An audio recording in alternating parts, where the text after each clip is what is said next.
O Centro de Oncologia e Hematologia Einstein é líder em pesquisa, em tecnologia e pioneiro em terapia genética no tratamento do câncer.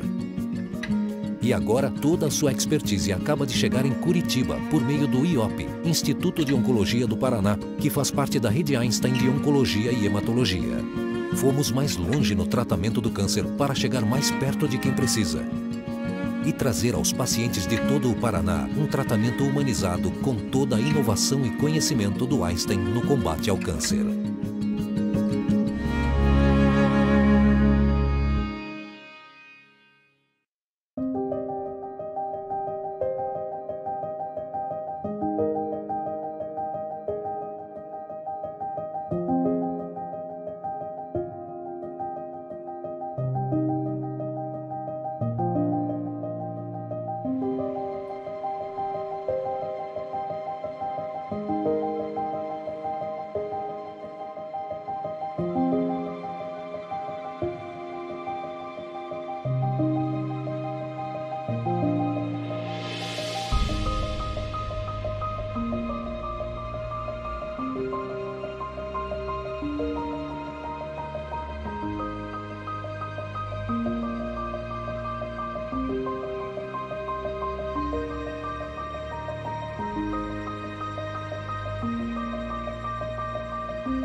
Boa noite a todos.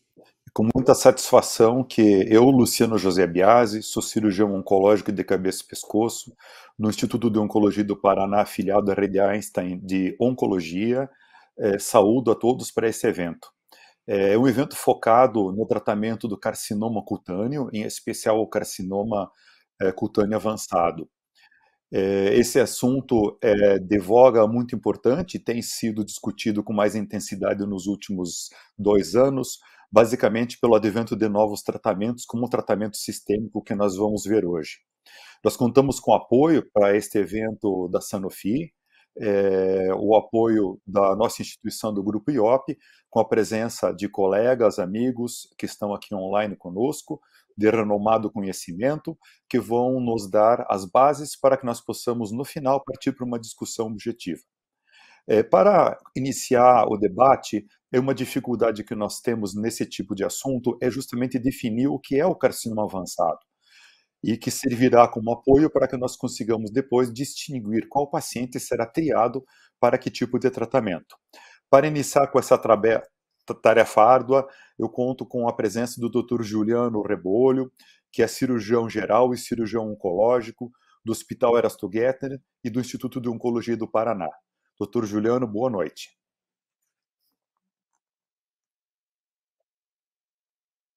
É um prazer estar aqui debatendo esse assunto, um assunto que hoje em dia ele está sendo muito discutido justamente por causa do avanço na terapia sistêmica. Vou abrir aqui para compartilhar minha tela. Bem, o carcinoma cutâneo avançado, como podemos definir? Então, já sabidamente, né, o carcinoma não melanoma é o tumor mais frequente no Brasil e corresponde a cerca de 30% de todos os tumores malignos. A estimativa de novos casos no Brasil pelo INCA é de mais ou menos aí 176 mil casos, e um número de mortes no Brasil em 2019 por mais ou menos 2.600 casos.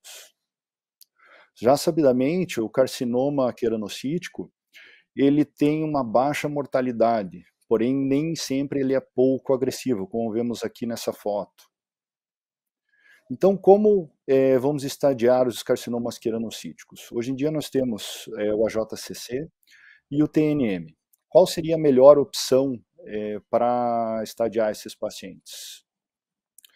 Pelo NCCN, ele classifica o carcinoma basocelular como baixo risco e alto risco, vendo principalmente a localização, se o a lesão ela é primária ou recorrente, e alguns critérios do paciente e critérios patológicos, como imunossupressão, radioterapia prévia e o subtipo invasão perineural. Porém, olhando as tabelas do NCCN um pouco mais para frente, ele acaba colocando, né, quando você descreve a terapia sistêmica, que o carcinoma localmente avançado ele é definido se o paciente ele é suscetível à realização de cirurgia ou radioterapia no intuito curativo. Já o carcinoma espinocelular, ele vai ser classificado no NCCN por baixo risco, alto risco e muito alto risco. Dependendo também da localização, algumas situações relacionadas ao paciente, como imunossupressão, doença inflamatória crônica, radioterapia prévia, e questão à patologia, sendo os principais aí o grau de diferenciação, a profundidade, sendo menor do que 6 milímetros ou maior do que 6 milímetros, tendo invasão da gordura do subcutâneo ou não. E se ele tem invasão perineural e invasão linfovascular. Porém, até pouco tempo atrás, a gente não via um problema nessas lesões, né? Você só reconhece esse problema depois com o passar do tempo, porque às vezes você não tem uma solução adequada para esse problema. E vindo com o tempo, com a tecnologia, você começa a desenvolver algumas técnicas e tecnologias que você consegue burlar e tratar melhor esses pacientes. Mas, às vezes, essa tecnologia ela não é eficaz. Ou, em alguns momentos, ela não é custo efetiva. Então, como o próprio Dr. Luciano colocou na apresentação, né, após esses últimos 2 anos, tivemos um breakthrough com relação ao tratamento sistêmico, com a vinda dessas novas medicações, com uma resposta bem importante, e começamos a discutir um pouquinho mais como classificar essas lesões.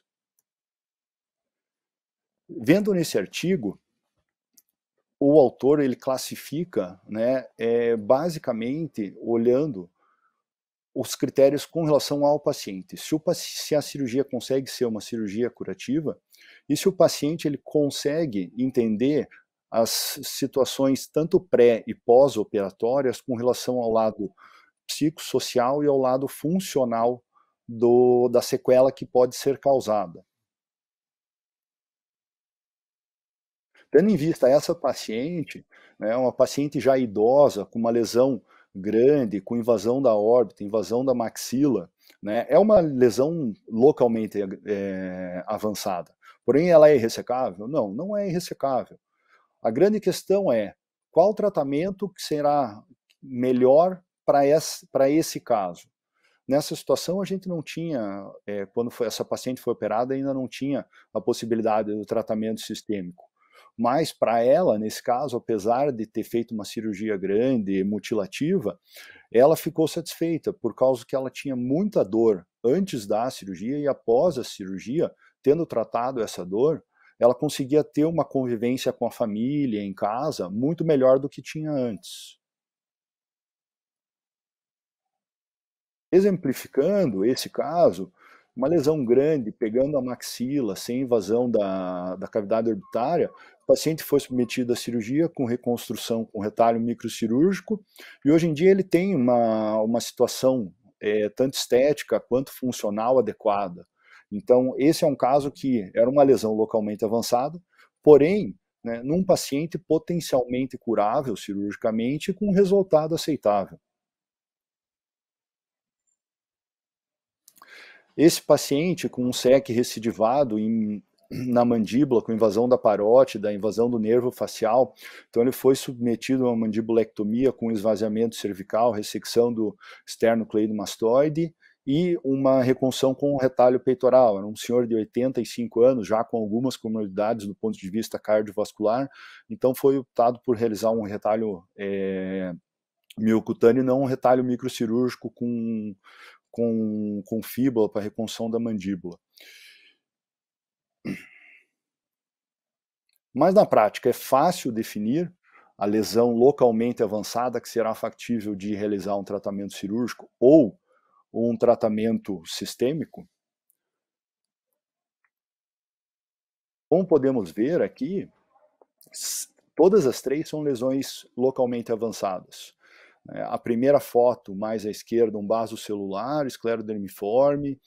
Na segunda foto, uma lesão já recidivada em asa nasal e dorso nasal, que foi submetida à cirurgia. Na terceira foto, uma lesão de comissura lateral do olho, com lesão de pálpebra. Na quarta foto, uma lesão da pálpebra inferior, pegando toda a região do tarso. São 4 lesões avançadas, porém com reconstruções aceitáveis e com uma função aceitável no pós-operatório. Né? A paciente do olho em questão foi feito um retalho de Tenziel, a paciente evoluiu super bem, com uma função boa e um defeito estético aceitável. Esse senhor também, com retalho de Frick, também evoluiu muito bem, né, com uma função do olho perfeita, com resultado estético aceitável também. Então, nós sempre temos que pensar, né, apesar do nosso treinamento cirúrgico, da agressividade que todos nós tentamos colocar, dependendo, avaliando caso a caso, né, será que todo paciente ele é factível de realizar cirurgia ou realizar radioterapia? Então, eu acho que o mais importante é você avaliar o paciente do ponto de vista do que ele espera da cirurgia. Então, o paciente que ele não aceita o defeito estético, não aceita o defeito funcional, independente do tamanho da cirurgia que você está propondo para ele, esse paciente é uma lesão localmente avançada, um paciente não candidato ao tratamento cirúrgico. E deve ser abordado o tratamento sistêmico para esses casos. Deixando a foto aqui do herói em quadrinho aqui, da Marvel, né? Até mesmo o ator, né, do Wolverine nos filmes também apresentou um vaso celular, e nós temos que tratar, né, se até o Wolverine conseguiu ter uma lesão dessa, nós temos que pensar que às vezes os nossos pacientes não vão ter o mesmo sucesso que ele. Muito obrigado a todos, muito obrigado, Luciano. Estou aberto aí a questionamentos. Wolverine, na realidade, a gente não precisava operar ninguém, mas ele também não escapou do MOS, que é a próxima etapa, né? Já que o tratamento cirúrgico, digamos assim, padrão ouro para muitas dessas ressecções é a cirurgia micrográfica de MOS. Para equalizar essa resposta, a gente tem a companhia do colega, amigo, professor da Pontífice Universidade Católica do Paraná, Dr. Roberto Tarlet, dermatologista, doutor em dermatologia, que vai curar a grande maioria dos nossos pacientes com cirurgia de MOS. Dr. Roberto, por gentileza.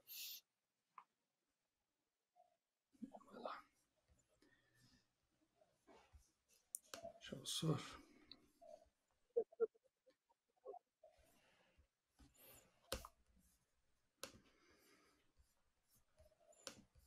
Eu tô... Tá me ouvindo?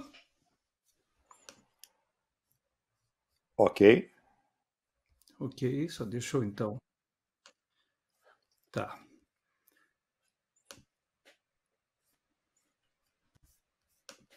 Então vamos lá. Abrindo a tela, ok? Todos vendo? Então vamos lá. Então o tema que me cabe abordar é da cirurgia micrográfica de Mohs, até onde podemos ir. Então é uma técnica que tem suas indicações para lesões muitas vezes de alto risco, mas será que algumas lesões de alto risco não oferecem alguma dificuldade? Né? É isso que nós temos que definir. Então, o que o Dr. Juliano já abordou e que nos ajuda muito é essa indicação da cirurgia micrográfica de Mohs para o carcinoma basocelular, então para lesões de alto risco, de acordo com esses critérios já mencionados. E da mesma forma, o carcinoma epidermoide, lesões de alto risco, tem indicação para cirurgia micrográfica de Mohs, também abordando esses critérios. E vejo que aqui no carcinoma epidermoide, a gente já vê que atualmente os critérios de alto risco e muito alto risco. Então, já trazendo alguma informação da doença avançada, né, que é tão difícil classificar hoje em dia e ter critérios precisos para isso. Talvez no basocelular mais para frente a gente possa definir lesões também que tragam dificuldade ainda maior, né? Então, aqui é interessante sempre saber o que nós estamos observando. Então, aqui eu tenho um carcinoma basocelular em dorso nasal. Vejam que é uma lesão que parece bem delimitada, e eu tenho aqui um carcinoma basocelular já em canto interno do olho, com um estrabismo divergente, uma lesão já mais infiltrada. Será que essa lesão é de alto risco? Ou essa lesão é de alto risco? Já invadindo o reto medial aqui. Então, aqui nós temos esse padrão histológico, as duas lesões com padrão infiltrativo, né? E nós vemos esses crescimentos espiculados desses basocelulares. Então, aqui nós lidamos com duas lesões de alto risco. Mas é claro que nós temos aqui uma lesão de alto risco, que a viabilidade cirúrgica é uma, e aqui, sem dúvida, uma doença avançada, com acometimento anatômico mais extenso.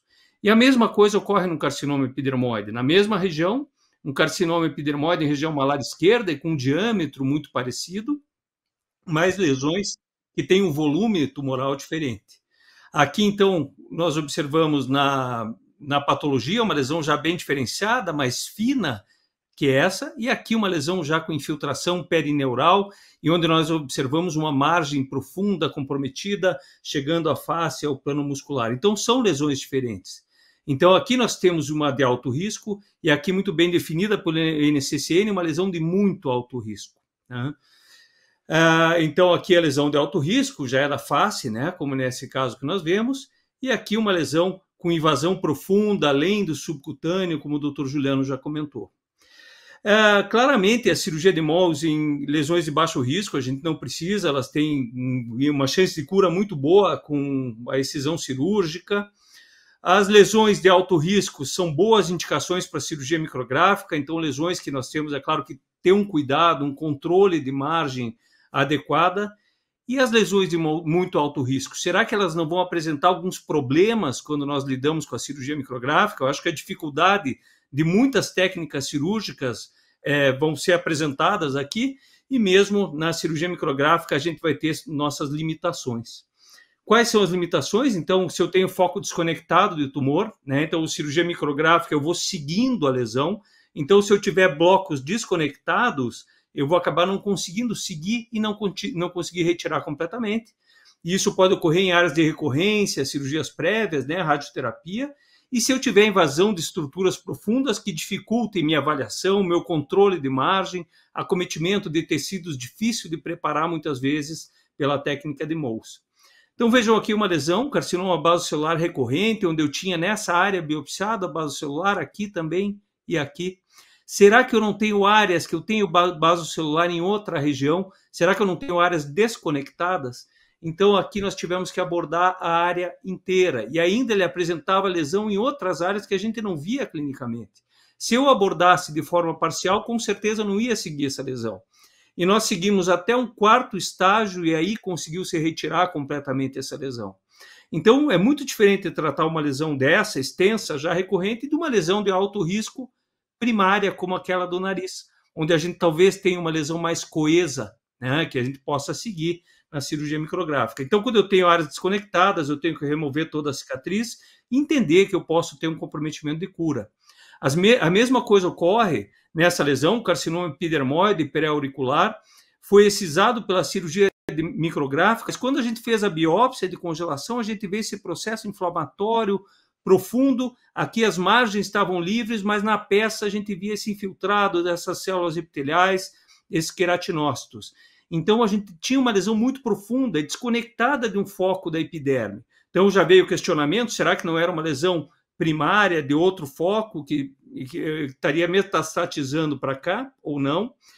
Foi feito citoqueratina, marcou para pancito, como vocês veem no início, um PET normal, ressonância sem achado de outro primário e tomografia de tórax e abdômen normais. Esse paciente foi seguido após a cirurgia micrográfica e teve recorrência da lesão após a cirurgia micrográfica. Ele veio para uma avaliação multidisciplinar, o Dr. Luciano participou dessa também, Foi indicada uma nova cirurgia micrográfica de Mohs, com uma abordagem muito diferente, mas com um controle local, que foi importante, associado, então, ao linfonodo sentinela nesse caso. Ele tinha um acometimento profundo, seguiu para a parotidectomia, e no linfonodo sentinela teve linfonodo não acometido. Então, era uma recorrência de um Mohs, provavelmente por um foco profundo de carcinoma epidermoide, né? Então, esse paciente, ele, pela excisão prévia, tinha um foco desconectado, o que dificulta muito o tratamento também. E então, o nosso resultado final, aí, após uma abordagem, com certeza foi mais radical, e onde a cirurgia micrográfica mostrou um foco profundo, mas que teve que ser abordado com tratamentos associados, o que ocorre nesse caso. Aqui um acometimento do canto interno do olho, um basocelular recorrente também, e veja um acometimento do reto medial, né? Então, um caso sem dúvida avançado, em que a gente teve uma margem profunda comprometida, com acometimento do reto medial, e vejam que o controle histológico aqui é totalmente comprometido quando a gente já entra em um tecido ósseo, né? Então, a orientação na cirurgia micrográfica a gente acaba perdendo pela impossibilidade de orientar aquela margem e ter um controle crítico disso. Então, a cirurgia micrográfica nos ajuda em controle de margem periférica, mas no profundidade a gente associa uma abordagem mais radical e multidisciplinar, como nesse caso também. Vejam que os blocos eram muito infiltrativos, com infiltração perineural, então uma doença bastante agressiva, e aqui o resultado final. Um outro caso também recorrente de um basocelular periocular já submetido à radioterapia, com diversos procedimentos prévios. Na biópsia tivemos um baso esclerodermiforme no ponto 1 e 2 e 3 com queratose actínica, que não mostrou basocelular, mas na realidade tinha basocelular invadindo todo o tarso, como nós observamos aqui. Então, aqui a abordagem inicial. A gente tinha na inserção do tendão do tarso, então o tendão cantal lateral, a gente tinha ainda uma margem positiva e a margem toda acometida na região infrapalpebral pelo controle na cirurgia micrográfica, e essa lesão foi se estendendo e fazendo um skating em todo o tarso, até a inserção medial do tarso. Então, uma lesão difícil que apresenta um desafio tanto na cirurgia micrográfica como na convencional, e aqui a micrográfica ajudou a gente a seguir. Mas o risco é de ter um foco desconectado, então a abordagem tem que ser radical e acaba seguindo essas áreas. Vejam como a gente acabou se estendendo muito numa lesão que é difícil para qualquer forma de tratamento, e aqui a forma que ela foi se distribuindo e se espalhando através do tarso. Então, aqui a gente tem que considerar a elegibilidade cirúrgica, né, que é isso que o Juliano abordou. Será que esse tumor pode ser removido? Qual a chance de curar com a cirurgia convencional ou micrográfica, radical ou micrográfica? Como será a recuperação desse procedimento? Se esse paciente deve ser submetido a tratamentos adjuvantes? Qual a performance status? O impacto cosmético e funcional? E se ele aceita os possíveis desfechos da cirurgia? E também devemos considerar essa elegibilidade para a micrográfica de Mohs também. Então, será que essa lesão é contígua? Eu não tenho focos desconectados que vão atrapalhar a gente? Será que as margens podem ser mapeadas de forma adequada? Ou os tecidos acometidos podem ser preparados pela técnica, né, como um acometimento ósseo ou de uma estrutura anatômica profunda, como musculatura extrínseca ocular, que vai dificultar esse controle? Então, aí, a abordagem, sem dúvida, deve ser diferente. A gente vai ter talvez um comprometimento da eficácia da técnica. Então, de preferência, vamos tratar a lesão de alto risco antes dela ser uma doença avançada da forma adequada, né? Então, isso é importante, tratar a lesão quando é viável ainda, né? Então, agradecer a esse grupo aí, a gente trabalha junto há um tempo, e isso eu acho que enriquece sempre essas discussões multidisciplinares, como estão ocorrendo aqui. E quando a nossa primeira opção não deu certo, é call an airstrike, daí o ataque é maior, né? Então, vamos tentar evitar de chamar o ataque aéreo sempre que possível. Muito obrigado. Obrigado, Dr. Roberto. A apresentação foi muito boa, complementa o que o Dr. Juliano havia colocado, e realmente a cirurgia de Mohs ela tem suas vantagens, não deve ser esquecida no tumor avançado, apresenta suas dificuldades e limitações, como você implicou, principalmente quando a gente tem tecidos duros, como estruturas ósseas e etc., e que acabam dificultando. A próxima apresentação sou eu que vou fazer. Haja vista que uma grande parte dos pacientes não tem acesso à cirurgia de Mohs.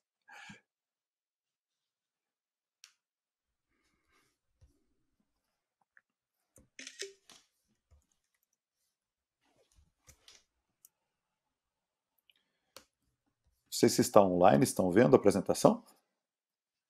Estamos. Ok. O carcinoma localmente avançado, uma outra opção que nós temos é o tratamento cirúrgico convencional, né? O tratamento cirúrgico convencional, ele é, de sombra de dúvida, uma opção que nós temos de forma antiga e muito bem conhecida, né? Esses tumores, normalmente localmente avançados, apresentam algumas características, como a localização em cabeça e pescoço, tumores previamente tratados e recidivados, tumores expostos à radioterapia, idosos com comorbidades clínicas e infiltrações de estruturas nobres, como nós já tínhamos visto nas apresentações anteriores. A grande maioria dos carcinomas localmente avançados são carcinomas que vêm com risco. Só para tirar uma dúvida, estão acompanhando a apresentação do slide? O slide está rodando? Sim, ok, obrigado. Obrigado.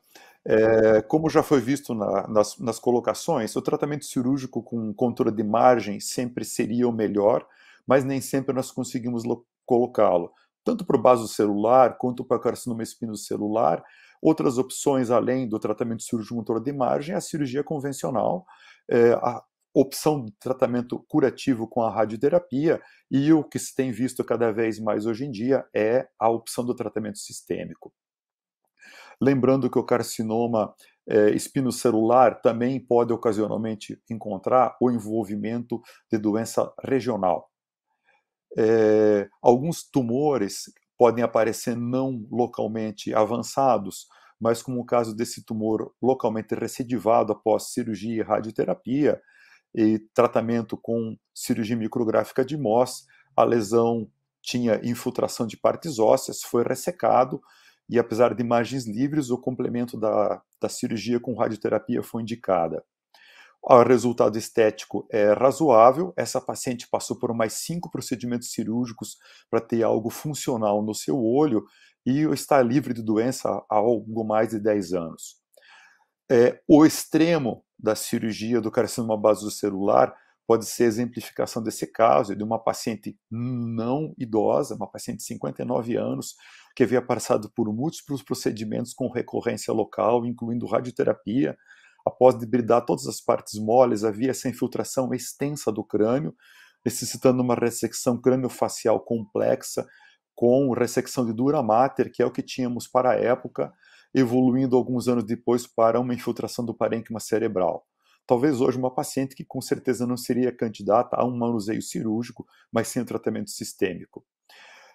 Esse outro carcinoma basocelular eu gosto de apresentar como um fato anedótico. Essa paciente acabou optando por nenhum tratamento, nós perdemos o contato com ela, mas a gente nota esse engurgitamento cervical abaixo da lesão, que é uma infiltração da veia jugular externa, caprichosamente embolizada pelo carcinoma basocelular até seu encontro na subclávia.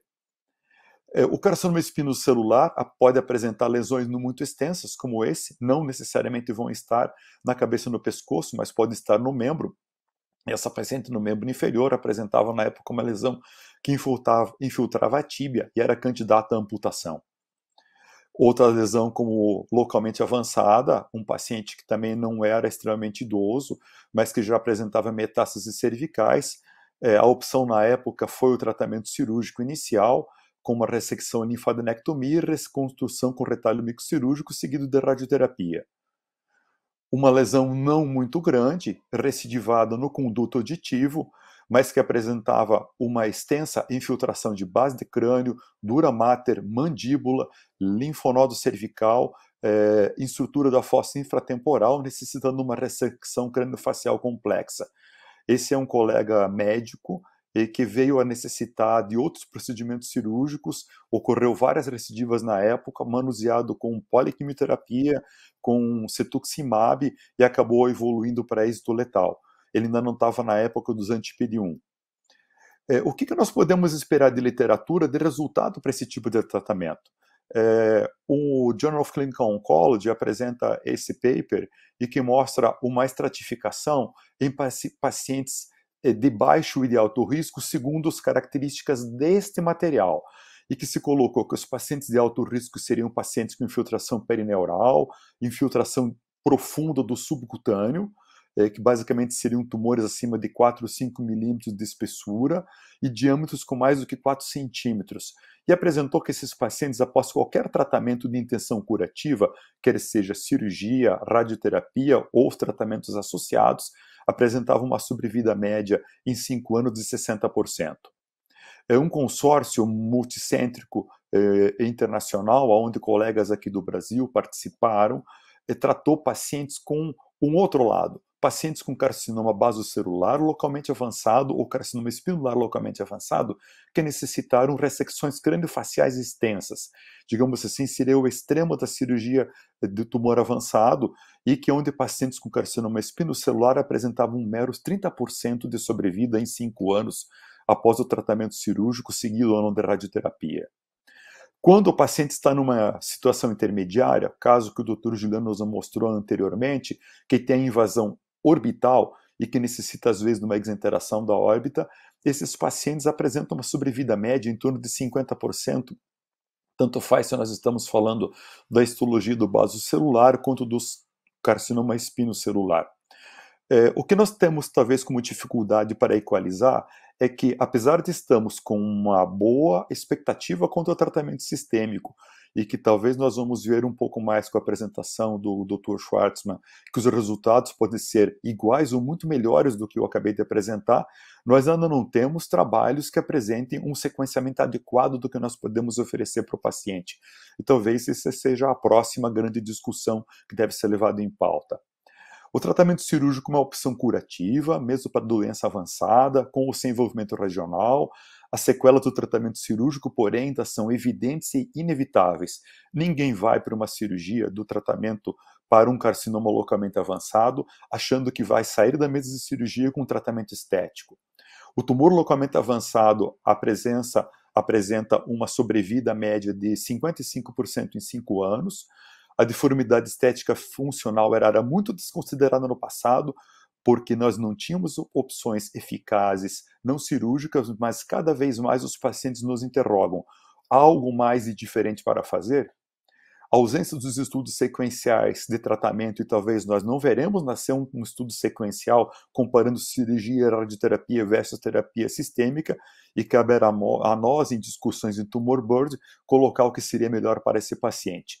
E também não devemos pensar que o tratamento sistêmico, como era no passado com poliquimioterapia, não deve ser considerado como um tratamento final de linha.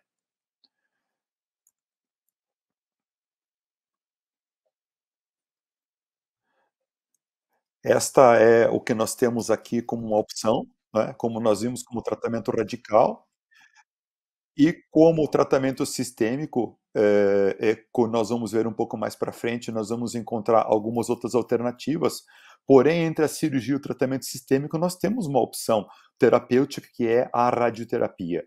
A radioterapia, tanto na adjuvância do tratamento cirúrgico, quanto como uma opção curativa, ela sempre se mostrou um aliado muito forte no tratamento do carcinoma cutâneo.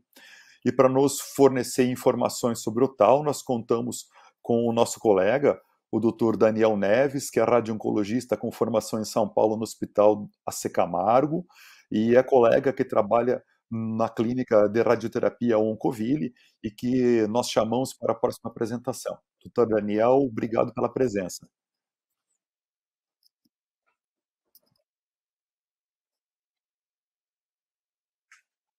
Ficou muito simplificada depois dessas excelentes apresentações. Então, a gente vai estar conversando sobre o papel da radioterapia no contexto de CBC e CCs de pele localmente avançados.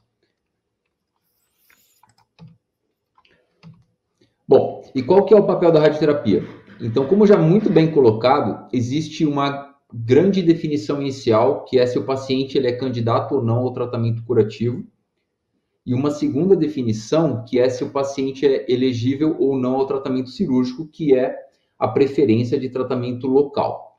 Mas existem algumas variáveis que muitas vezes acabam levando o paciente a precisar considerar uma outra opção, que é a radioterapia, como idade, performance, comorbidades, localização, extensão da lesão e preferência do paciente. Então, aqui nós vemos uma volumosa lesão periorbitária com infiltração da pálpebra, e aqui a gente vê uma lesão em lábio, que são lesões que nós atualmente consideramos radioterapia no cenário de opções. Bom, esse é um trabalho antigo, bastante interessante da Vermelha, que mostra basicamente qual é a nossa prática no tratamento de tumores de pele não melanoma, que são lesões que predominam na região da face, do couro cabeludo.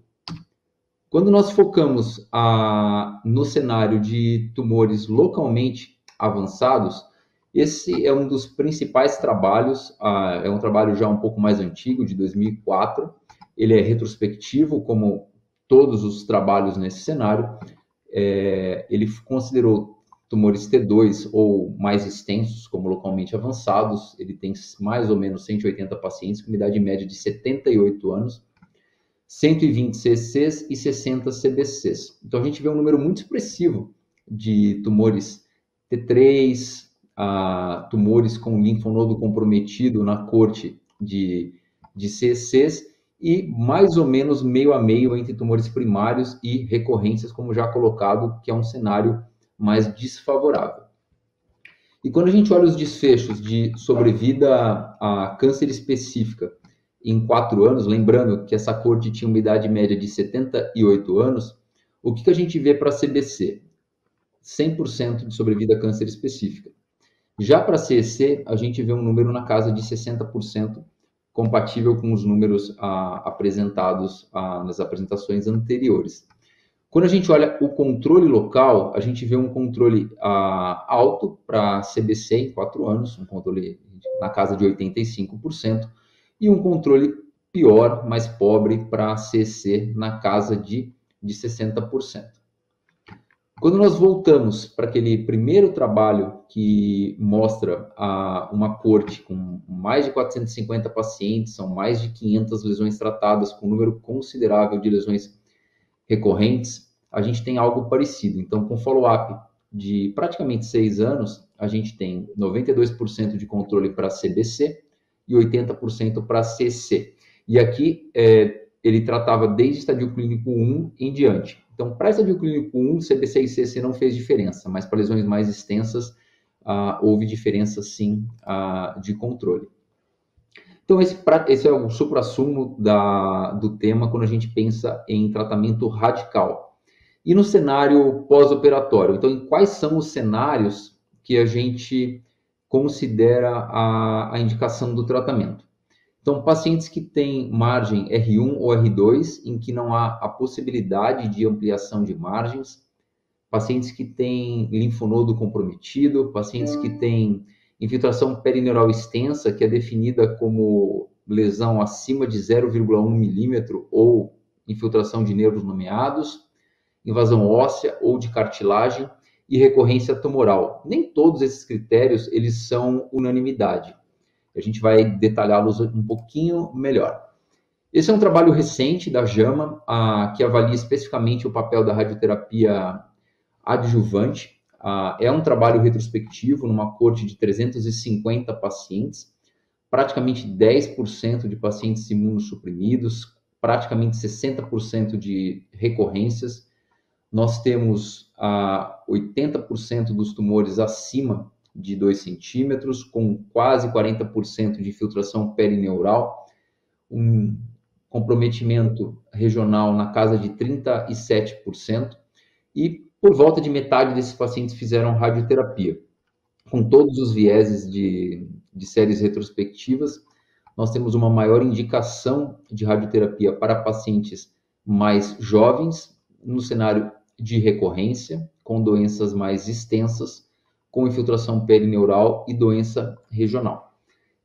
Quando a gente olha especificamente sobrevida global e sobrevida livre de recorrência para tumores T3, T4 ou histologias pouco diferenciadas, não houve diferença em relação a ter feito ou não radioterapia.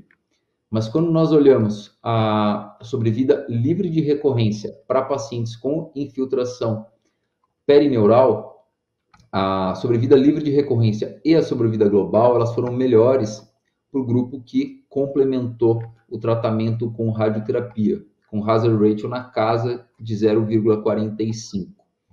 E quando nós olhamos no cenário de doença regional, nós também temos um melhor desfecho de sobrevida livre de recorrência e sobrevida global para os pacientes que complementaram o tratamento com radioterapia adjuvante, com hazard ratio entre 0,3 e 0,36. Essas são indicações que nós consideramos fortemente.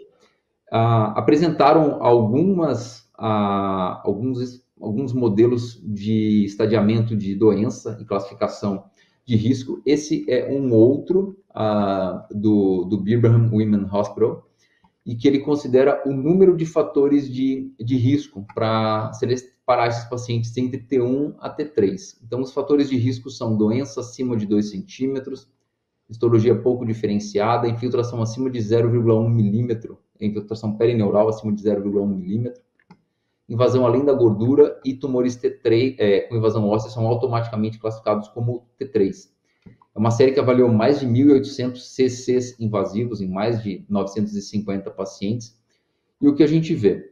Quando a gente pega o paciente T1 e T2A, ele tem um excelente controle local e outros desfechos a longo prazo. Quando a gente olha o cenário de T2B para frente, a gente já começa a ter um risco maior. Então, T2B especificamente, que é o paciente que tem 2 ou 3 desses fatores de risco, a gente já tem uma taxa de recorrência local na casa de 20% em 5 anos. Então, em outros cenários, a gente habitualmente discute estratégias redutoras de risco de recorrência acima de 10% de risco. Já o cenário T3, seja pelo número de fatores ou por invasão óssea, a recorrência local ela é na casa de 80% em 5 anos. Então, sem dúvida, são cenários em que cabe a discussão multidisciplinar para a gente tentar mitigar esse risco. E a gente vê que esses fatores também são prognósticos para risco de progressão linfonodal, sobrevida livre de recorrência e sobrevida global. Voltando para as imagens iniciais, então a gente vê aqui, essa paciente foi tratada com radioterapia radical, ela teve uma excelente resposta. Aqui a gente vê algumas alterações da radioterapia, como alteração da coloração, ela tem áreas de hipocromia, fibrose da pele. Aqui tem outros cuidados também, como a glândula lacrimal e o ducto nasolacrimal, que também podem ter complicações actínicas. Aqui a gente vê a lesão do lábio com uma excelente resposta, também com uma alteração da coloração e queda de pelos, que é uma outra sequela habitual nessa região de tratamento, e uma lesão nasal extensa com uma boa resposta também, e também com alteração aqui de pelos. Esse é um vídeo de uma paciente com CBC esclerodermiforme, que tinha um epicentro na região nasal, infiltrava a pele da face bilateralmente, comprometia cavidade oral, em que nós precisamos fazer tratamento com fótons. Habitualmente a gente usa elétrons, que é um tratamento que tem uma deposição da dose de forma mais superficial. Já fazem praticamente 3 anos, ela tem resposta completa sustentada. E aqui algumas cenas dos próximos capítulos, de acordo com o que a gente acredita. A combinação radioterapia e imunoterapia se mostrou benéfica em alguns cenários, e tem diversos trabalhos em andamento para explorar melhor essa relação terapêutica.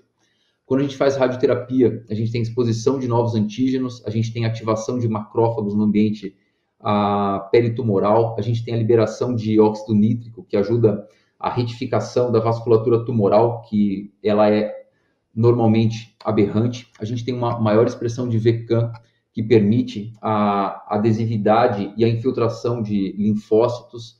A gente tem uma série de mecanismos que atuam de forma sinérgica à imunoterapia. Aqui a gente vê nesse gráfico, quando a gente faz radioterapia, a gente aumenta basicamente 4 vezes a adesividade linfocitária. E quando a gente olha os dados do Semiplenlab, especificamente, que vão ser melhores expostas na sequência, a gente vê uma taxa de resposta completa em torno ali de 12%, 16% e uma taxa muito boa de resposta parcial. A gente vê uma boa oportunidade de sinergismo dos tratamentos a serem explorados, como o Dr. Luciano bem colocou. Então, como conclusões, a radioterapia é uma opção de tratamento curativo com um custo-benefício favorável em pacientes idosos, com comorbidades, com localizações extensas e críticas, tem um perfil favorável de toxicidade, reduz o risco de recorrência em pacientes operados com fatores de alto risco e tem uma possível interação sinérgica com imunoterapia. Obrigado pela atenção. Essa é uma foto do nosso time aqui da radioterapia. Obrigado, doutor Daniel. Realmente, quando não é fácil para um, não é fácil para o outro. Quem sabe fica mais fácil com todos juntos, né?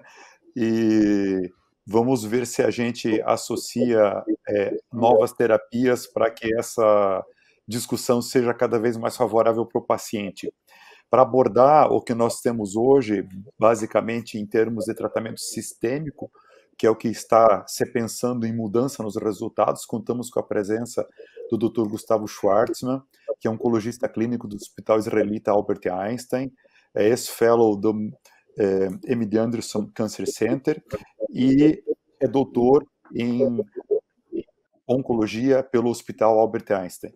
Dr. Gustavo, obrigado pela presença. A palavra é toda sua. Muito obrigado, Luciano, pelo convite. É um prazer poder participar desse evento com a IOP, clínica parceira do Einstein, grande referência em Curitiba. Deixa eu compartilhar a minha tela aqui.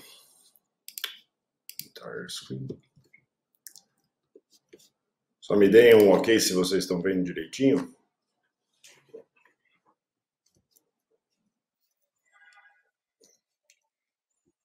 Tá tudo certo por aí? Podemos passar?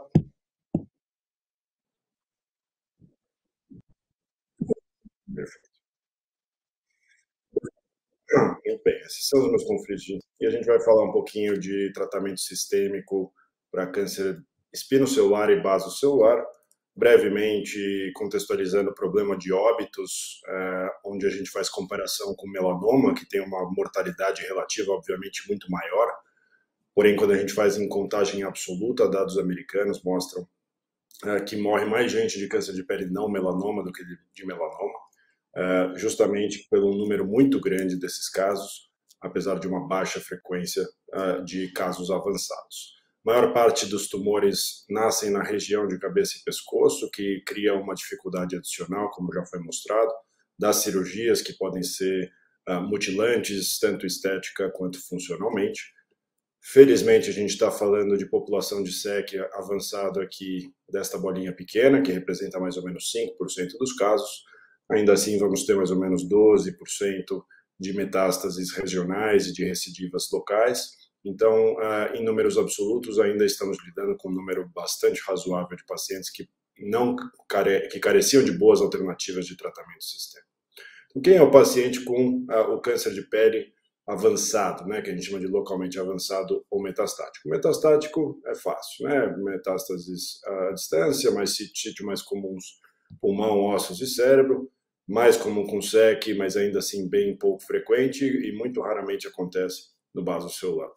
A população que a gente mais encontra no dia a dia é a população localmente avançada, e aqui há muitas vezes a indicação do tratamento sistêmico depende de um consenso em reunião multidisciplinar, como os nossos cirurgiões, o Juliano e o Luciano, mostraram. O cirurgião de cabeça e pescoço praticamente considera todos os casos como ressecáveis, particularmente numa época onde não havia alternativa senão a ressecção cirúrgica. Porém, muitas vezes, o defeito cirúrgico que fica para trás pode ser muito ruim para a qualidade de vida do paciente. Felizmente, acho que hoje a gente vem conseguindo subir o sarrafo da questão da qualidade de vida que o paciente desfruta depois de um tumor avançado como esses ilustrados na foto. Historicamente, o tratamento do SEC de pele era muito ruim, né? Quimioterapia até trazia boas taxas de resposta, na faixa de 60% até 80% com combinações, porém respostas de curta duração e com toxicidade relevante que a gente já conhece da quimioterapia. O cetuximab também é uma alternativa que funciona razoavelmente bem, com uma taxa de resposta no entorno de 30%, porém com os mesmos problemas de toxicidade e de durabilidade curta da atividade desse agente. Radioterapia, como o Daniel acabou de falar, é uma opção muito boa para alguns tipos de tratamento, particularmente o tratamento adjuvante, porém, esses pacientes com doenças muito localmente avançadas, a radioterapia acaba tendo uma finalidade um pouco mais paliativa do que curativa. E o que é essa questão da qualidade de vida? Justamente essas regiões críticas da face para fins de complicações, desfiguração, perda de funcionalidade de olhos, narizes, lábio, orelha, entre outras partes. Há um racional muito importante para a imunoterapia nesses dois tipos de tumor. Aqui a gente vê um gráfico de carga mutacional e vários tipos de tumor. À esquerda, no eixo Y, a gente vê carga mutacional por mutações por megabase. O racional é quanto maior o número de mutações, maior o número de neoantígenos, maior a chance do sistema imune reconhecer uma proteína não self e atacá-la. Então, a gente achava que melanoma, cânceres de pulmão tinham cargas mutacionais elevadas, mas vejam a discrepância para SEC e CBC de pele, uma carga mutacional altíssima decorrente do dano solar crônico ao longo de décadas de vida. E aí entra o anti-PD1 aqui para os não oncologistas, só para revisar o mecanismo de ação. A gente fala de uma célula T que já foi ativada e reconheceu e tem uma especificidade contra o antígeno específico da célula tumoral, volta para o microambiente tumoral e reconhece e começa a exercer sua atividade.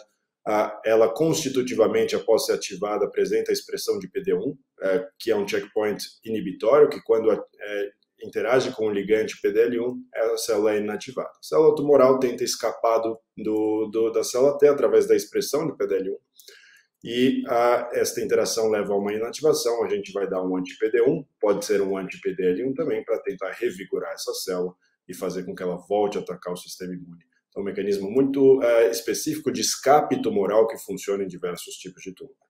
O semiprimab é um anti-PD1 monoclonal humano que interage tanto com PDL1 quanto PDL2, e a principal indicação para ele hoje é para carcinomas espinocelular e basocelular, mas também já com dados muito interessantes em outros cenários, como câncer de pulmão e câncer de colo de útero. O estudo fase 2, que levou à aprovação do semiprimab em SEC de pele, tratou pacientes em 3 coortes, 2 coortes metastáticas, uma coorte localmente avançada, com regimes de doses diferentes. A dose em última instância aprovada foi a cada 3 semanas, com 350 miligramas.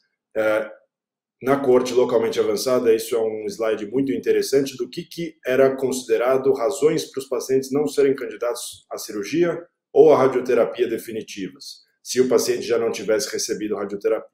Então vejam que 40% dos casos foram considerados em reunião multidisciplinar, uma região anatômica desafiadora, na qual a cirurgia poderia resultar em um defeito grave para o paciente. Então, essa é uma indicação que pode ser muito subjetiva. 2 cirurgias também ou mais foi um dos principais critérios de inclusão também. A mesma coisa para a radioterapia. A maior parte foi considerada por avaliação de risco-benefício, de que a radioterapia não era a melhor situação para o paciente. Então, isso é uma discussão que sempre deve acontecer em ambiente multidisciplinar com todos esses profissionais envolvidos. A taxa de resposta para a população localmente avançada foi de 44%, mas a gente vê que 80% dos pacientes têm alguma redução percentual do tumor, vários casos aqui de redução de 100%, mas taxa de resposta completa exigia-se para localmente avançado uma amostragem patológica de confirmação de resposta, então a taxa de resposta completa foi de 10% do estudo, mas boa parte dos pacientes com reduções muito significativas. Na coorte metastática, a gente vê um waterfall plot muito semelhante, né, de que a maior parte dos pacientes tira o benefício substancial do tratamento, e é uma excelente opção. Quando a gente vê a mediana de resposta, que é a característica intrínseca dos tratamentos imunoterápicos é uma duração de resposta muito prolongada. Em 2 anos, 72% dos pacientes ainda permaneciam em resposta, tanto nos grupos de doença localmente avançada quanto doença metastática. E essa é a sobrevida de progressão atualizada, em 2 anos, 47%, e a sobrevida global, em 2 anos, 73%. Vivos, obviamente, coorte 2 de grupo localmente avançado vive mais do que coorte metastática, naturalmente. Algumas imagens aqui de Cemiplimab, essas são imagens do próprio estudo, né? Aqueles casos de doença localmente avançada, onde a resposta é muito importante. Alguns casos, inclusive, que não eram considerados cirúrgicos, que podem vir a ser candidatos cirúrgicos de consolidação no futuro, para respostas parciais e não completas. E aqui, então, várias imagens mostrando a eficácia do tratamento. Existe, claro, viés de publicação, mas a minha experiência pessoal ela é muito semelhante com a dos estudos. Se eu conseguir guardar uns minutinhos para o final, eu mostro 2 casinhos tratados na minha prática. Passando agora para a base celular, a gente tem um mecanismo diferente de crescimento que se dá através, em mais de 90% dos casos, da via chamada Hedgehog, que depende de PTCH1, SMO e a via de cascata de sinalização do GLI. PTCH1 é conhecido por vocês por as mutações germinativas levarem à síndrome de Gorlin. O PTCH1 tem papel de inativar o SMO, e o SMO é quem dá o sinal inicial para a via para a cascata de sinalização para mandar a célula se proliferar. Então, se o PTCH1 está inativo, onde muitas mutações somáticas também podem acontecer, o SMO atua livremente e essa célula vira uma célula cancerosa. Podem haver também mutações ativadoras somáticas no SMO. Isso aqui é de particular importância porque os nossos inibidores de SMO são vismodegib e sonidegib aprovados na prática clínica. Então, os dados com vismodegib, que é o tratamento aprovado no Brasil para a primeira linha de doença localmente avançada e metastática basocelular, mostram aqui que quase todos os pacientes têm redução percentual tumoral. Todo mundo aqui que já pegou algum caso de localmente avançado deve ter visto que a resposta tende a ser muito satisfatória e rápida. Porém, é um tratamento muito tóxico, é um tratamento difícil de ser tolerado e leva à descontinuação do tratamento em 20%, 30% dos casos por conta de efeitos adversos. Então, não é um remédio que o paciente aguenta tomar por muitos meses seguidos sem interrupção. Entra, então, o estudo de Cemiplimab no baso celular. Aqui, os pacientes, como critério de inclusão, tinham que ter falhado o vismodegib ou com intolerância ao vismodegib. Um terceiro critério interessante era de que os pacientes poderiam ter doença estável apenas com melhor resposta depois de 9 meses com inibidor de Hedgehog, e eles receberiam Cemiplimab e também coorte metastática e coorte localmente avançada. Na coorte localmente avançada, que vai ser o foco só desses slides brevemente, uma taxa de resposta de 30%, que para um cenário de segunda linha de uma doença refratária, geralmente a múltiplas cirurgias, radioterapia, vismodegib, já é uma doença muito refratária e 30% é uma taxa de resposta razoável. A gente vê, de fato, uma resposta um pouco maior no SEC do que no CBC, mas isso ainda talvez por causa da linha de tratamento. A gente aguarda os dados do Cemiplimab utilizado mais precocemente, que estão em andamento, para ver se faz diferença, como se é visto nas outras doenças, câncer de pulmão, melanoma e o próprio SEC de pele, carcinoma de célula de Merkel. Quanto antes você administra o anti-PD1, mais saudável é o host e menos refratário é o tumor. Então, o tratamento costuma funcionar melhor quando administrado mais precocemente, e o lugar onde ele funciona melhor é no cenário neoadjuvante em todas essas doenças, e isso também está sendo estudado em SEC de pele. Em conclusão, tratamento do SEC localmente avançado ou metastático em primeira linha é o Cemiplimab. Segunda linha, a gente vê respostas bem interessantes de Cetuximab após a falha de Cemiplimab, resultados melhores do que o antecipados na ausência de uma exposição prévia a Cemiplimab. E para CBC, primeira linha vismodegib, segunda linha Cemiplimab. Brevemente, 2 casinhos aqui. Primeiro é um paciente de 91 anos, com SEC de pele, que foi em região de couro cabeludo, ressecado em 2014 e 2018. A cirurgia de 2018 já foi uma cirurgia mais extensa, com ressecção de periósteo, e foi novamente recidivado em 2020. Múltiplas comorbidades aqui do paciente, doença renal crônica, usuário de marca-passo, cadeirante. Ele tinha o tumor, que é esse aqui, o tumor principal, aqui era uma queratose actínica na biópsia, provavelmente tinha carcinoma aí também. Ele não podia fazer ressonância pelo marca-passo, mas o PET scan mostrava uma lesão profunda que transponia a calota craniana, invadia seio cavernoso, o que foi configurado pelo cirurgião critério de irressecabilidade, fora as questões de condições clínicas do próprio paciente, onde a cirurgia não era, de novo, a melhor alternativa. A gente acabou dando semiprimab para esse paciente. A gente já vê que no primeiro ciclo uma área cancerizável como um todo diminui, o que é algo bem peculiar da imunoterapia. O tumor ele fica mais bem demilitado e meio que em carne viva aqui. E já no segundo ciclo ele começa a regredir muito bem. E esse é o paciente, 1 ano depois, ele já tinha parado o tratamento 6 meses antes desta foto. Ele recebeu 6 meses de tratamento. Então, comparando maio de 2020 com maio de 2021.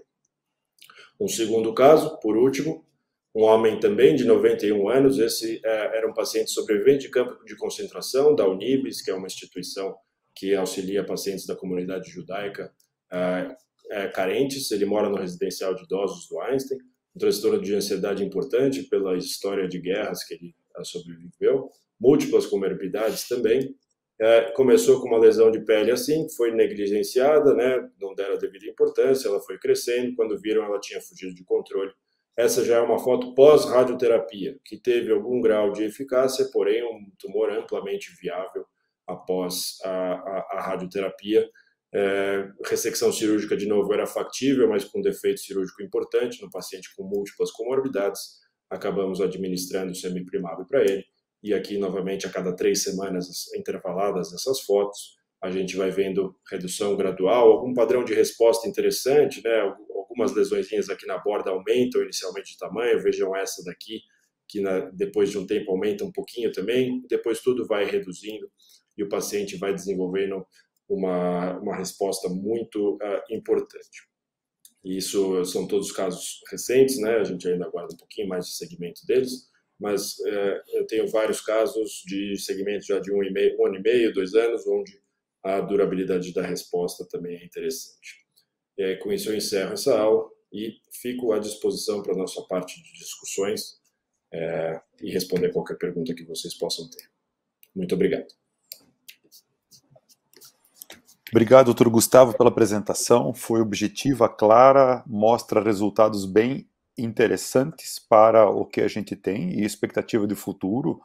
Haja vista, se nós somarmos tudo que nós oferecemos para os pacientes com tratamentos radicais, nós estamos próximos ou até inferior a alguns resultados que a gente vê. É uma questão, eu acho que com o tempo, com estendendo esses protocolos de tratamento sistêmico para pacientes com lesões menores, quem sabe a gente consiga melhorar os resultados ainda mais, né? Existem algumas dúvidas, e uma delas, num evento recente, que alguns dos colegas que estão aqui nesse painel já me escutaram debater, e eu não aguento e não resisto à ideia de perguntar de novo, mas seria assim, como você vê, Gustavo, pacientes que você tem uma lesão maior e que você, com alguns ciclos do tratamento sistêmico, induza uma resposta, essa resposta é parcial. Você vê que ele está com a doença estável, a resposta parcial, apresenta uma pequena lesão residual. Você tem a tentação de consolidar de alguma outra forma? Completar com radioterapia, interromper o tratamento sistêmico, ou fazer uma ressecção localizada, interromper o tratamento sistêmico, ou você prefere, não, vamos insistir no tratamento sistêmico e ver até onde a gente vai? Essa é uma pergunta excelente que acontece com alguma frequência na prática clínica. Eu posso te dizer por experiência que a maior parte dessas respostas que são muito importantes, elas tendem a se aprofundar e virar respostas praticamente completas. Então, quando isso acontece, por exemplo, o primeiro caso que eu não me entusiasmo a fazer uma cirurgia e já estamos tomando coragem para parar o tratamento quando completa pelo menos 6 meses de tratamento e ter uma resposta clinicamente completa. Às vezes vale a pena fazer uma ressecção limitada para ver resposta patológica, para ver se de fato morreu tudo ali. E em alguns casos, certamente onde sobra doença residual, eu tendo a oferecer sim consolidação. E aí depende um pouco das mesmas questões que levaram à indicação do tratamento no primeiro momento, se o melhor consolidação vai ser cirúrgica, que seria a minha preferência, ou radioterápica, se o contexto clínico do paciente não permitir a cirurgia.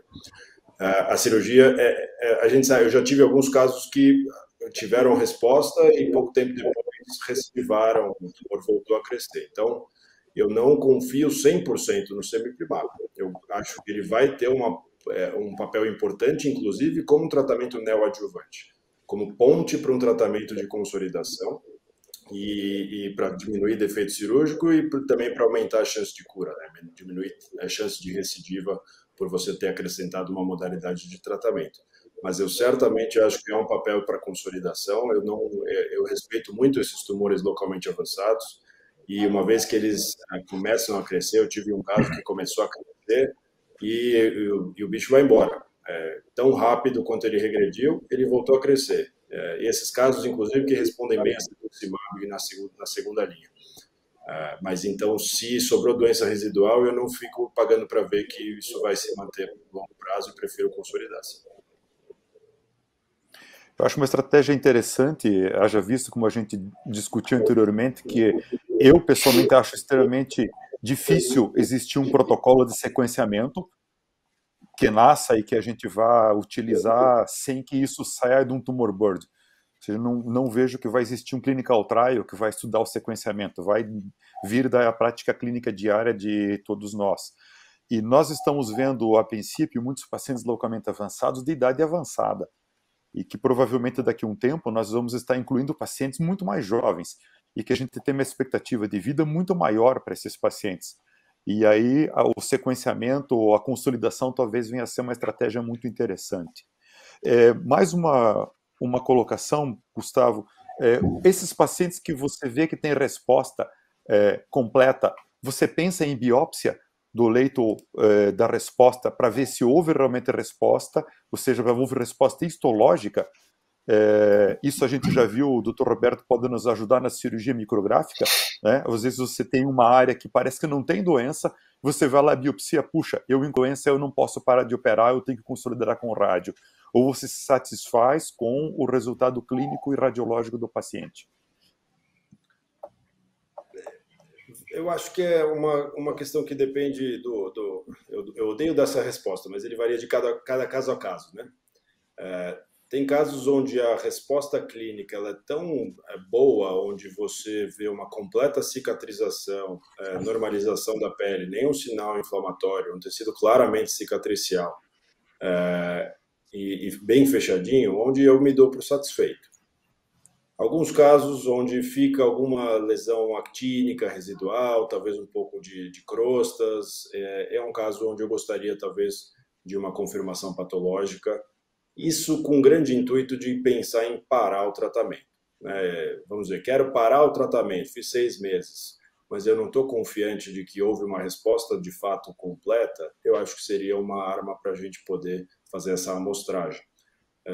Mas se é um caso, e novamente usando o primeiro caso como exemplo, eu não me senti entusiasmado a fazer nenhum procedimento ali, porque aparentemente está bem cicatrizadinho, né? Enfim, ficaria muito surpreso se tivesse célula ativa lá. Mas acho que são armas a serem consideradas, sim. Biopsiar o seio sagital não é uma boa também. Acho que a gente deixaria aquela biópsia lá de lado. Não seria uma boa opção. Aproveitando, colegas cirurgiões que estão aqui, a gente passa por uma gama de pacientes de lesões pequenas a lesões não avançadas, mas lesões gigantes, né? Isso a gente vive, às vezes, na prática clínica diária de pacientes do SUS, né? É o Dr. Juliano, que eu também trabalha e opera no Hospital Erasto Getter, vive isso aí, e é um paciente que está fora do rol de você estender a ele o tratamento sistêmico como uma opção. E a gente ainda cai na opção da cirurgia sequenciada com radioterapia ou não. há muitos anos atrás, lá no Erasto Getter, quando estava lá, nós criamos um protocolo de quimio neoadjuvante nesses pacientes, seguido de cirurgia radical e radioterapia como consolidação. Nós conseguimos incluir muitos poucos pacientes, abandonamos o tratamento porque a soma dos 3 tratamentos, quando o paciente chegava na radioterapia, a toxicidade era extremamente alta. Inclusive perdemos alguns pacientes durante a rádio. Claro que eram outras eras, o 2D, que era o tratamento padrão, não existia tecnologia como existe até hoje. Juliano, você que está vivendo nesse meio hoje, o Beto também opera na Santa Casa, como é que você vê? A gente ainda está tendo que indicar muita cirurgia, existe a possibilidade de discutir algum tratamento sistêmico para esse paciente? Como é que está o acesso desse paciente na realidade do SUS hoje? Hoje em dia, esses pacientes, infelizmente, a gente não tem acesso a essas novas drogas, né? Tem alguns casos em que você tem na síndrome de Gorlin que você consegue o vismo de GIB, né, por via judicial, mas às vezes você demora tanto tempo para conseguir a droga que o paciente evolui num ponto igual o Dr. Gustavo falou, a gente começa a perder o paciente porque o paciente começa a evoluir, né? E, infelizmente, a gente tem que abrir mão, né, dessa nova tecnologia e acabar fazendo o que a gente faz, né, ainda no SUS e que fazia antigamente, né? Então, assim, a ressecção mais agressiva mesmo, infelizmente, sem controle de margem. A gente sabe que a congelação a gente não consegue ter a mesma qualidade do controle de margens do que a cirurgia micrográfica, né?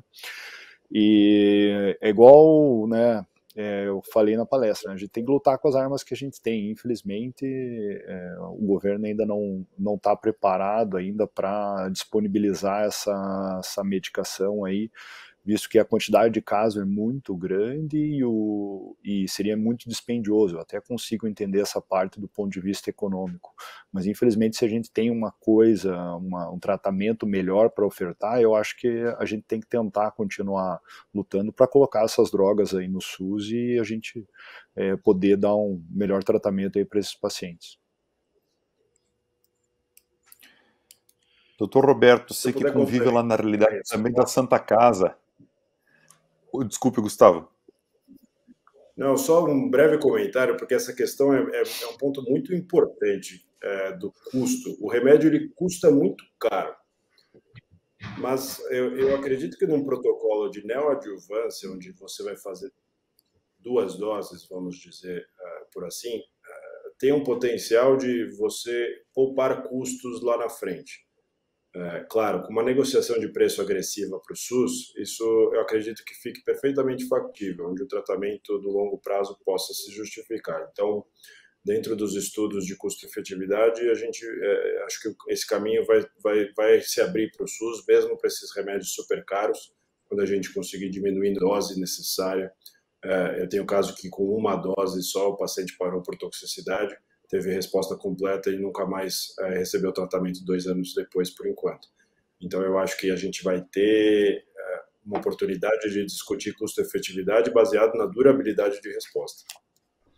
Às vezes a gente vai conseguir também fazer o que aconteceu com melanoma, né? Igual você acabou citando, em que você consegue diminuir o custo e você ter, às vezes com 2 doses, ter uma resposta patológica completa e esse paciente não precisar continuar a imunoterapia. E no final do tratamento, quando você colocar, né, a conta no papel, talvez essas múltiplas cirurgias, múltiplas ressecções, internamento na UTI, tudo isso, o preço se pague. Infelizmente, a gente acaba não vendo o futuro e fazendo esse cálculo igual a gente deveria fazer. Doutor Roberto, cirurgia de MOS, realidade do SUS. Como é que você vê para nós a facilidade, a inserção desse paciente? Como se eu não soubesse. Sim. Convive nisso, né? Então, mas eu acho que a grande dificuldade é a disponibilidade da técnica, de ter a remuneração para a técnica, para você ter a estrutura em si do laboratório montado. Eu acho que a gente fica muito longe de ter uma remuneração para usar ela pelo SUS. o que a gente faz lá na Santa Casa, o nosso exemplo lá de Curitiba, é que a gente usa no meio acadêmico, né? Então, a gente tem o residente da cirurgia micrográfica, que ele acaba, então, fazendo com que o serviço custeie esse tratamento. Então, o serviço acaba pagando pelos reagentes, por ter o laboratório montado, por ter o criostato funcionando, e acaba se viabilizando dessa forma. Então, ainda eu acho um pouco longe no SUS. No convênio está começando a haver algumas conversas para tentar se viabilizar a técnica, mas também com uma dificuldade assim de negociação, de viabilidade, de tempo, e até pela grande dificuldade que você tem. Às vezes uma cirurgia leva 1 ou 2 horas, e você tem cirurgias que levam 5, 6 ou 10, como a gente já levou, ou até dias, né? Então, eu acho que essa dificuldade de padronização é grande para a gente aqui também, mas espero que no futuro a gente possa ter mais acesso. Luciano, tem uma pergunta para o Dr. Roberto. Você acha que nesse cenário, quando a gente pensa em neoadjuvância, né, com imunoterapia por causa das lesões skip, você acha que você oferecer para o paciente, às vezes, uma técnica tipo um slow moss seria mais indicado do que a técnica micrográfica? Qual que é a tua opinião sobre o assunto? Eu acho que o slow moss vai muito bem para lesões de difícil interpretação na congelação, né? Para a gente poder usar a parafina. Mas você dificulta o preparo da peça na histotécnica, né? Porque você vai ter que colocar em formol, essa pele já encolhe, é diferente da pele a fresco na congelação, que a gente consegue realmente orientar a margem. Então, eu acho que traz essa dificuldade técnica, mas no caso de uma interpretação de uma lesão melanocítica, você tem uma parafina, um dermatofibrosarcoma ou ainda imunistoquímica, eu acho que isso pode ser bem relevante. Eu acho que no carcinoma epidermoide, nos queratinocíticos como um todo, eu acho que a congelação ela é bem fidedigna, né? Então, eu acho que ainda a congelação acaba sendo uma vantagem. O problema, como você falou mesmo, são as skip areas, né? Mesmo se a gente pensar na imunoterapia, uma regressão da lesão, a gente às vezes não pode imaginar que a lesão vai regredir de uma forma única, né, e coesa, né? Ela pode regredir e ter um foco desconectado daí, então, né? E dificultar a gente localizar isso cirurgicamente e até histologicamente de poder seguir essa persistência de lesão, né? Ok, quero aproveitar o Dr. Daniel, que está aqui, e ele nos colocou a nossa biodisponibilidade, principalmente da potencialização da radioterapia quando o paciente está sob o regime do anti-PD-1. Surgiu lá no passado, o Gustavo deve lembrar, um trabalho francês de SRS em paciente com melanoma e metástase cerebral, e que os pacientes que estavam expostos à radioterapia tinham uma necrose do parênquima cerebral maior e que parece que pôs medo de se fazer radioterapia associada a anti-PD-1. Parece que não é essa a realidade que a gente está vendo hoje, que o anti-PD-1 é um agente potencializador da rádio, tanto como se pensou na platina no passado, né? Eu queria saber se, porventura, quando você recebe esse paciente, Daniel, que está exposto no anti-PD-1, você tem alguma estratégia, você muda doseamento ou muda o teu sequenciamento para alguma patologia, em especial, no caso, o carcinoma cutâneo, ou você vai seguir o tratamento estándar de uma forma padrão para esse teu paciente? Essa é uma ótima pergunta. Então, na verdade, a gente aguarda dados de fase 3 para responder se maior risco ou não. Você tem alguns dados publicados de maior risco, o trabalho da John Hopkins da JAMA é o principal deles, que dobrou o risco de radionecrose, mas você tem muitos outros que mostram uma maior taxa de resposta sem um maior risco de radionecrose. Na prática, eu não mudo a dose e fracionamento, exceto por tolerância das estruturas normais adjacentes, e sigo a imunoterapia de forma habitual. Gostaria de ouvir o que o Dr. Gustavo vê na prática do Einstein, se fazem alguma ponderação, alguma adaptação. Quando a gente pega especificamente um dos mecanismos de resistência das células tumorais é a expressão de PD-1. Então, na verdade, esse sinergismo potencializa bastante a resposta, né? A gente tem muitos trabalhos em andamento para tentar responder isso, né? Principalmente em melanoma. Eu sou um fã de combinar rádio com imuno.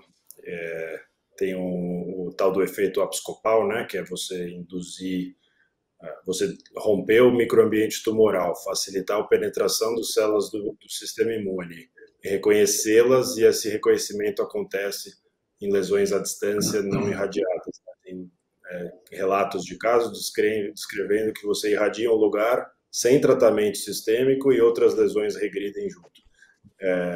Difícil de provar o efeito abscopal na prática, né? É uma coisa que até virou uma crença. A gente brinca que é uma igreja abscopalista, e eu sou um devoto.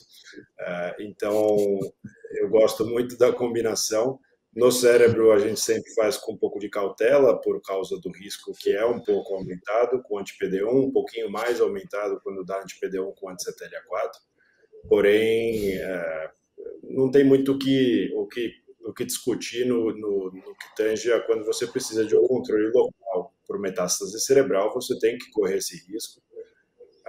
Eu destaco que, se precisar fazer um controle de radionecrose no futuro desta lesão, o Avastin funciona muito bem, principalmente para poupar o paciente de corticoide, que poderia prejudicar uma atividade do sistema imune. Então é uma coisa que eu uso bastante, a Avastin, para suspeita de radionecrose. Mas sou fã, sim. Acho que vai fazer parte de boa parte de tratamentos em vários contextos tumorais e não só nos tumores de pele. Obrigado. Nós estamos com o horário já esgotado, e antes de eu agradecer e fazer o encerramento, tenho mais uma questão. Aproveitar que o Gustavo está aqui presente, né, toda hora que a gente está online batendo papo, quanto ao CBC. Se a gente for ver a aprovação da bula do cemiplimab, ele fala para pacientes intolerantes ao tratamento anterior ou como uma segunda linha, pós o inibidor de via Hedgehog. Como que você monta a tua estratégia? Você vai com o inibidor de via Hedgehog até adquirir toxicidade ou intolerância, que tem uma perda de resposta, ou você faz um switch o mais precoce possível para o anti-PD1? Eu evito fazer um switch, exceto por toxicidade intolerante, que leva a uma descontinuação do tratamento, particularmente se está funcionando. O vismodegib é um remédio muito eficaz, mas ele é difícil. Isso também se refletiu nesse estudo. Se você for destrinchar o critério de inclusão, mais ou menos 30% a 40% dos pacientes preenchiam o critério de elegibilidade por toxicidade. 70% por progressão de doença, e alguns deles tiveram overlap, progrediram e foram tolerantes. Então é um fenômeno muito comum. Então, agora, a maior parte desses intolerantes, eles também não devem estar tendo uma resposta muito satisfatória. Então, quanto a isso, você consegue avaliar como a resposta é rápida, mais ou menos 3, 6 meses no máximo de tratamento, você já sabe para que direção vai esse tumor, no que diz respeito à resposta que você pode antecipar. Então, o paciente começa a apresentar toxicidade, não está tendo uma resposta muito satisfatória, seria o caso que eu pensaria num switch antes de uma progressão de doença propriamente dita. Eu não gosto muito de tratar pacientes em progressão, porque às vezes você perde o controle dessa doença. Então, se eu estou sentindo que o caminho não vai como eu gostaria com o vismodegib, e o paciente não está tolerando bem, aí eu consideraria sim o switch. Eu já tive um caso que vai começar agora, o cemiplimab, que era um paciente que eu considerei inadequado para o vismodegib. Era uma paciente idosa, com múltiplas comorbidades, e que simplesmente não achei que seria uma boa candidata para aguentar as toxicidades de vismodegib. Vai ser a minha primeira experiência aí para tratar sem uso prévio, para saber como é que vai. Ok, muito obrigado. A gente vê que, apesar de tudo, cada vez mais a discussão do caso a caso, acho que vai ser o valor para a gente poder oferecer o que tem de melhor para nossos pacientes. Eu agradeço a presença de todos, nós já estendemos um pouquinho o tempo, os que estão online conosco também, os nossos patrocinadores, e deixo um abraço a todos e agradeço novamente a presença de todos. Damos por encerrado esse nosso evento. Muito obrigado. Muito obrigado, boa noite. Boa noite a todos.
O Centro de Oncologia e Hematologia Einstein é líder em pesquisa, em tecnologia e pioneiro em terapia genética no tratamento do câncer.